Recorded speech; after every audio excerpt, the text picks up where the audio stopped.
అలాగే అధ్యక్ష, ఇవాళ మనం చూస్తే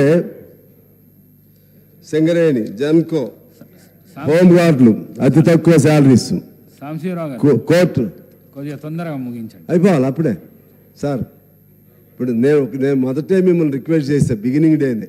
నేను ఒక్కడే ఉన్నా, మా వాళ్ళందరిది అన్ని కమ్యూనిస్టుల తరఫున, అంత పేదవాళ్ళ తరఫున, అంత కార్మిక వర్గం తరఫున ఎక్కువ మాట్లాడేది నేను ఒక్కడే సార్.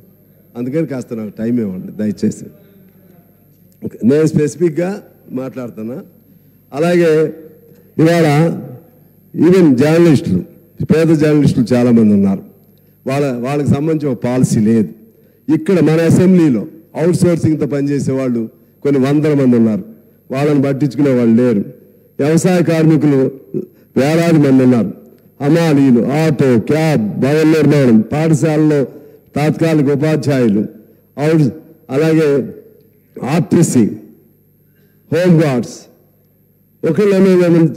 వీళ్ళందరూ లెక్క తీస్తే దాని మీద ఒక శ్వేతపత్రం తీయాలని మీ ద్వారా నేను కోరుతా ఉన్నాను. హమాలీలు కానీ, అసంఘటిత రంగం కానీ, ఇటువంటి క్యాబ్ డ్రైవర్లు కానీ, వాళ్ళ బతుకులు బాగు చేయగలిగితే తెలంగాణ బాగవుతుంది అనేది నా అభిప్రాయం.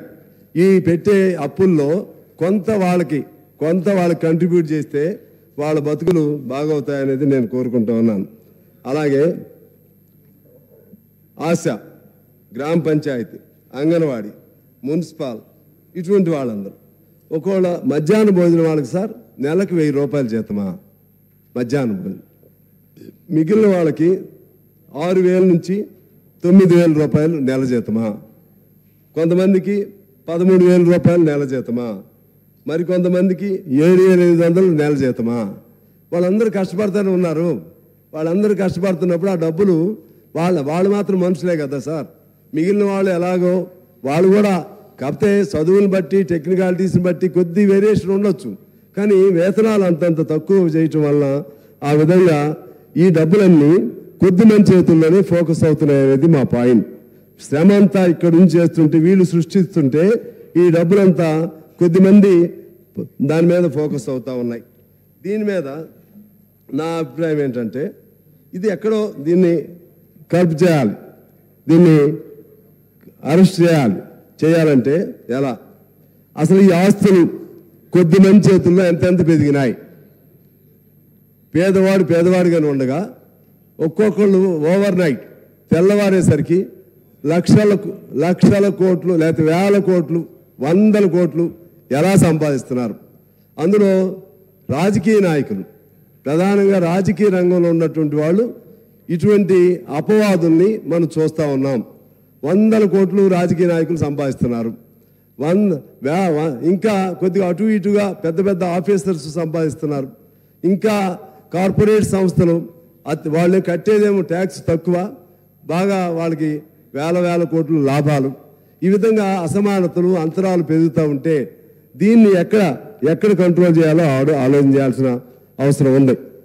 ఈ క్రమంలోనే నేను మీకు ఒక ఆక్స్ఫామ్ నివేదిక ప్రకారం ఇండియాలో 1% ప్రజల చేతుల్లో దాదాపు 50% సంపద ఉంది.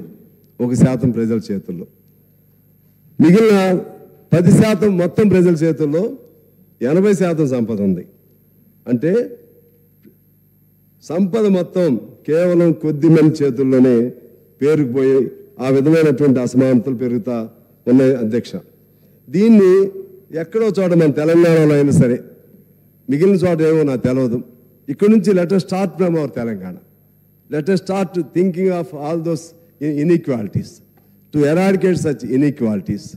ఎట్లా how to bring all those people at least some qualitative change to the qualitative change. ఆ విధంగా తీసుకురావడానికి మనం ఎలా ప్రయత్నం చేయాలో ఆలోచన చేయమని చెప్పి ఆగస్టు సభలో నేను కోరుతా ఉన్నాను అధ్యక్ష. అదేవిధంగా ఇంకొక మాట నేను చెప్తాను. ప్రఖ్యాత ఆర్థిక శాస్త్రవేత్త థామస్ పికెట్ ఆయన ఒక పుస్తకం రాశాడు, ఒక నివేదిక. That is when British Raj to billionaire Raj అనే పేరుతో ఒక నివేదిక రాశారు. బ్రిటిష్ రాజ్ కాలం నుంచి ఇప్పుడు వరకు ఎలా ఎలా ట్రాన్స్ఫార్మ్ జరుగుతూ ఉన్నాయి, ఆస్తులు ఎలా పెరిగిపోతూ ఉన్నాయి. 1930 ప్రాంతంలో 1% ప్రజల చేతుల్లో కేవలం 21% సంపద ఉంటే నేటికి ఇంతకుముందు నేను చెప్పినట్టుగా 1% ప్రజల చేతుల్లో 50% సంపదకి వచ్చేసింది. అంటే ఇప్పటికి మనకు దేశానికి స్వాతంత్రం వచ్చిన తర్వాత, స్వాతంత్రానికి రాకముందు సమానత్వం ఉండేది కొద్దిగా. స్వాతంత్రం వచ్చినాక అధికారాల్లోకి వచ్చిన తర్వాత అధికార పార్టీ పెద్దలో లేకపోతే ప్రతిపక్షాల పెద్దలో లేకపోతే టోటల్గా రాజకీయ వ్యవస్థలో కరప్షన్ హై లెవెల్కి హై పీక్కి వెళ్ళిపోయి సంపద అది ఒకవైపు, దాంతో కొలాబరేట్ అయినటువంటి కార్పొరేట్ సంస్థలు, కొలాబరేట్ అయినటువంటి ఇండస్ట్రియల్ పర్సనాలిటీస్, ఇండస్ట్రియల్ హౌసెస్ వాళ్ళు కూడా సంపద పెరిగిపోతూ ఉంది. దీన్ని కంట్రోల్ చేయాల్సిన అవసరం ఉందని నేను మీకు విజ్ఞప్తి చేస్తూ